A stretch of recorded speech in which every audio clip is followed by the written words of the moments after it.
How to reset games on Steam.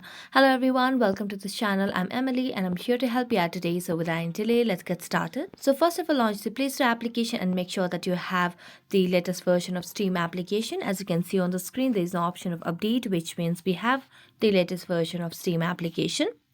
So after that, we're just going to go back and draw the app list and then make a long press on the Steam application over here.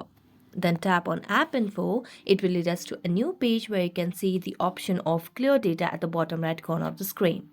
So tap on it and here you can delete all data regarding your files, settings, accounts, databases and cache. So this will be permanently deleted. So tap on OK.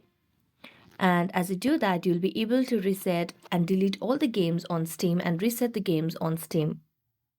So thank you so much for watching this video. If you enjoyed watching it, don't forget to like, subscribe and hit the bell notifications. See you next time.